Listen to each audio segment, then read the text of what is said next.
Varghese மூலன்ஸ் pictures மற்றும் try colour films வழங்கும் மாதவன் நடித்த GDN வெற்றி நடை போடுகிறது.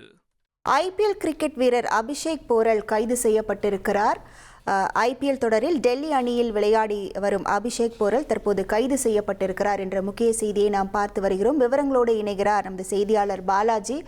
வணக்கம் பாலாஜி, எந்த புகாரின் அடிப்படையில் இவர் கைது செய்யப்பட்டிருக்கிறார்? முழு விவரங்கள். IPL கிரிக்கெட் தொடரில் விளையாடுற இளம் வீரர், அதாவது டெல்லி அணிக்கு விளையாண்டுகிட்டு இருக்க இளம் வீரரான அபிஷேக் போரலை பாலியல் குற்றச்சாட்டுல வெஸ்ட் பெங்கால் போலீசார் கைது பண்ணியிருக்காங்க. இது கிரிக்கெட் வட்டாரத்தில் ஒரு மிகப்பெரிய ஒரு அதிர்ச்சியை ஏற்படுத்தியிருக்கு. அதாவது டெல்லி அணிக்கு இந்தியா ஏ அணிக்கு விளையாண்ட ஒரு முக்கியமான ஒரு வீரர் அபிஷேக் போரல். அவருக்கு பாத்தீங்கன்னா ஒரு 22-23 வயசு தான் ஆகும். இந்தியா ஏ அணிக்காக விளையாண்டுருக்காரு. IPL தொடர் டெல்லி அணிக்காக முதற்கட்ட போட்டிகளையும் அதே மாதிரி விக்கெட் கீப்பராகவும் சிறப்பாக செயல்பட்டுருக்காரு. இப்படிப்பட்ட ஒரு சூழல ஒரு மருத்துவ மாணவி அவர் மேல பாலியல் குற்றச்சாட்டை முன்வைக்கிறாங்க. அதாவது தன்னை திருமணம் செய்துக்கிறதா சொல்லி என்னை பாலியல் ரீதியா அவர் துன்புறுத்தினாரு. அந்த புகார் பாத்தீங்கன்னா கடந்த ஜூன் மாதம் ஹூக்ளி போலீஸ் ஸ்டேஷன்ல அது ஃபைல் ஆயிருக்கு.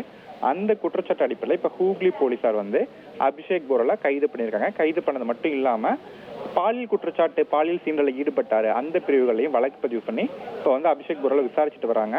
குறிப்பா நம்ம பார்த்தோம்னா சர்வதேச அளவுல சமீபத்தில் நேபாள் வீரரான லமிச்சன் அவர் மேல பாலியல் குற்றச்சாட்டு வச்சு அவரும் நேபாள் போலீஸ் அரெஸ்ட் பண்ணியிருந்தாங்க. அப்படிப்பட்ட ஒரு சூழல இந்தியால அதுவும் ஒரு இளம் வீரர், வளர்ந்து வர ஒரு வீரர் டெல்லி அணிக்கு கரண்ட் IPL டீம்ல விளையாடிட்டு இருக்க ஒரு வீரர் கைது பண்ணிருக்கிறது பாலியல் புகார்ல ஒரு அதிர்ச்சியை ஏற்படுத்தி இருக்கு. விவரங்களுக்கு நன்றி பாலாஜி. வர்க்கீஸ் மூலன்ஸ் பிக்சர்ஸ் மற்றும் ட்ரை கலர் பிலிம்ஸ் வழங்கும் மாதவன் நடித்த GDN வெற்றி நடை போடுகிறது.